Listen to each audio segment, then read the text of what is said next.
Let's Talk Ministry with Pastor Dennis Martin, where we talk everything and all things ministry. Hello, this is Pastor Dennis Martin. Thank you so much for joining today's podcast, Let's Talk Ministry with Pastor Dennis Martin. I know it's going to bless you, so why don't you download it and share it with someone on today as we talk about ministry.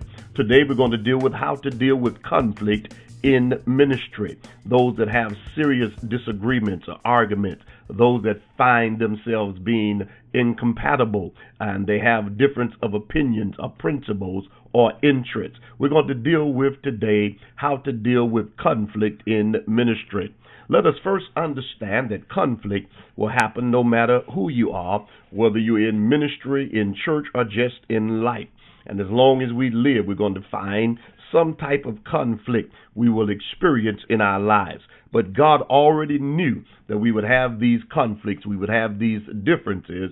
Therefore, He's already put in place things that we can do to understand and to deal with the conflict. Many times as we look at conflicts, one of the things that we have to do is identify conflicts, things that will happen in ministry. And as we identify conflicts, after we have identified them, then we'll know how to deal with them once we have identified them. And so for just a few minutes, let's look at this, how we can deal with and identify conflicts in ministry and between ministers.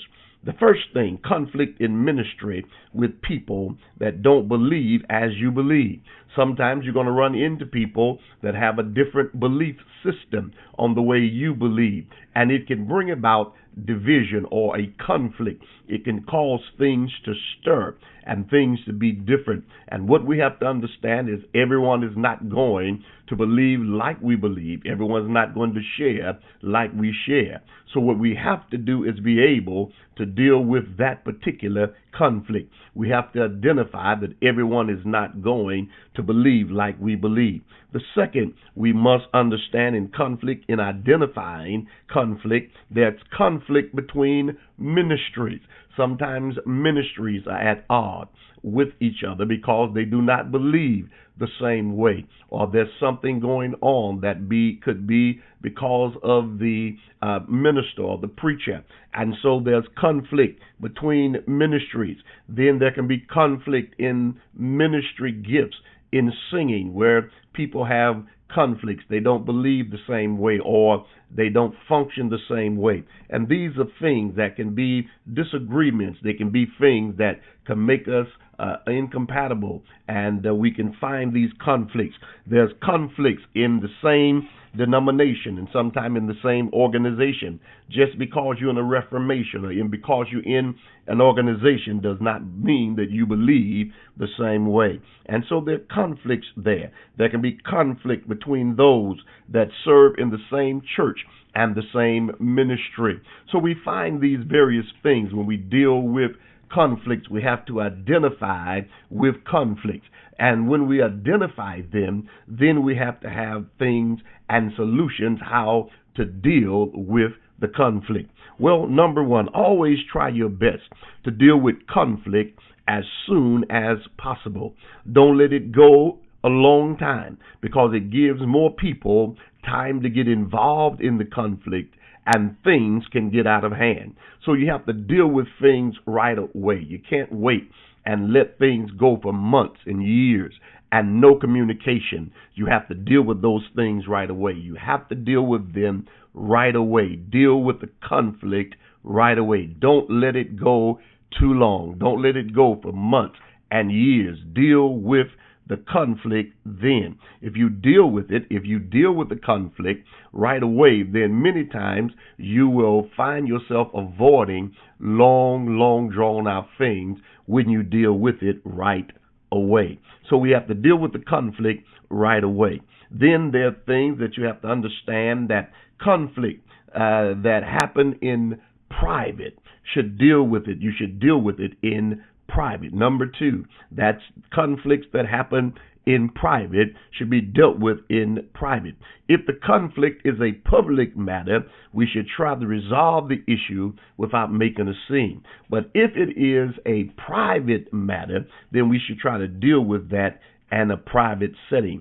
In Matthew chapter 18, verse 15, it says, "Moreover, if thy brother shall trespass against thee, go and tell him his fault between thee and him alone. And if he shall hear thee, thou hast gained thy brother."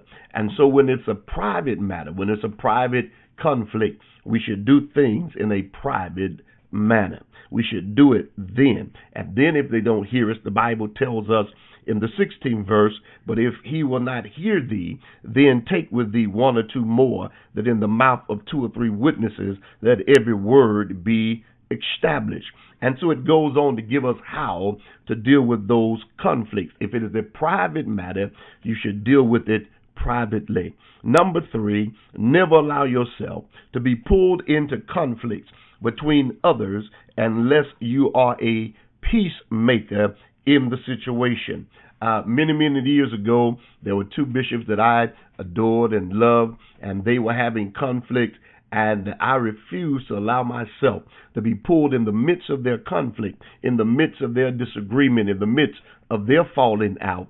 And I respected both of them and stayed out of it and prayed for them, and eventually they came back together. Many times we have to deal with conflict that way. We cannot allow ourselves to go in and be pulled in to other things. The Bible, matter of fact, tells us in Matthew 5:9, "Blessed are the peacemakers, for they shall be called the children of God." And so we have to be able to be the peacemakers. Don't allow ourselves to be pulled in to conflict. We must understand that you've got to address things and know how to help be a peacemaker, broker peace in the midst of things that are going on between others. And if we do it, then we will be blessed and bless somebody else. And so we must do that. It's something important for us to do. Then someone asked a question of me, said, "What do you do when you're dealing with others that you've been in ministry with them? You stood behind them, and now you're in ministry and they're not standing behind you or supporting you." Understand that sometimes you have to learn that if God has called you, you have to do ministry sometime by yourself, and everyone is not going to support you, but you take the attitude that whatever I've learned there, whatever I've gained there, I'm going to use that and continue to do what I have to do, and I know the Lord will bless me as I go on. Some things are just learning experiences for us, and as we learn those things, it will bless us. Number 4, all conflict is not bad for us in ministry. Sometimes we are too comfortable in things, and sometimes God allows conflict in our lives in order to move us to the place that He wants us to be. Had not He dried the brook up there and stopped sending the raven, Elijah would have stayed right there at the brook. But because the brook dried up and the raven ceased to come, Elijah went down to Zarephath. Therefore, the widow woman and her son were blessed. So conflict, not all conflict is a bad thing. I remember many years ago, one of my uncles that I loved and appreciated, we were staying at his home, me and my family, and we had somewhat of a falling out or disagreement just there. And when we had that disagreement, eventually I moved out, but it was the best thing that happened because as I was staying at his house, he had no financial obligations or responsibilities.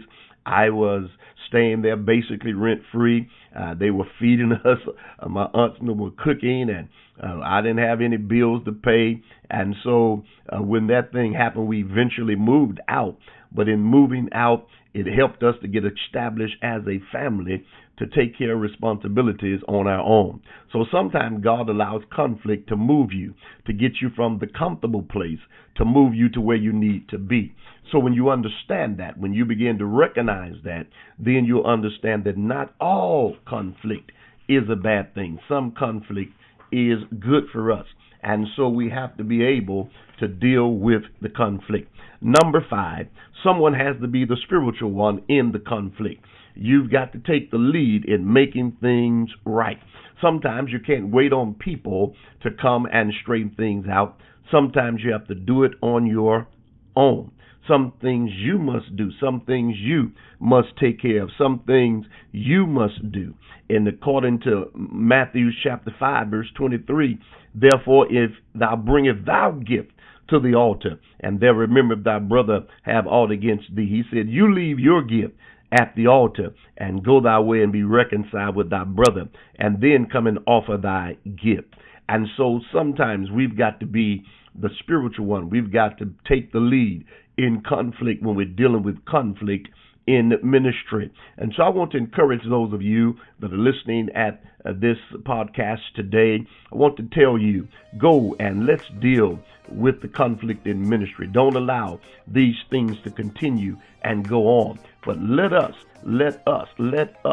do those things that we know are right to do, and those things that we know God has left on record for us in Scripture, how to deal with conflict, because we should be able to deal with conflict in the church and in ministry better than those that deal with conflict in the world.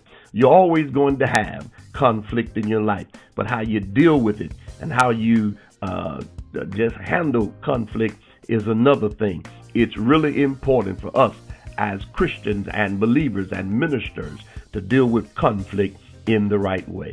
I pray and trust that you were blessed by today's podcast. And I want you to remember, we deal with conflict. Let's deal with it because God has given us a way to deal with conflict in ministry. I want you to download this podcast, share it with someone, come back and share with us again. We're going to be sharing in ministry. Let's Talk Ministry. It's going to bless you, and we're going to be sharing. I want you to go visit my website at dlmartin.org. We've got some things that you would love to see there and some live sessions and videos that we have done that I know will bless you. Well, until the next podcast, until you join us again, thank you so much for being with us. Thank you so much for joining me on today. May God bless you, and may all God's best be yours. Thanks for joining Pastor Martin. Visit us at www.dlmartin.org or email us at rrcdmartin@gmail.com.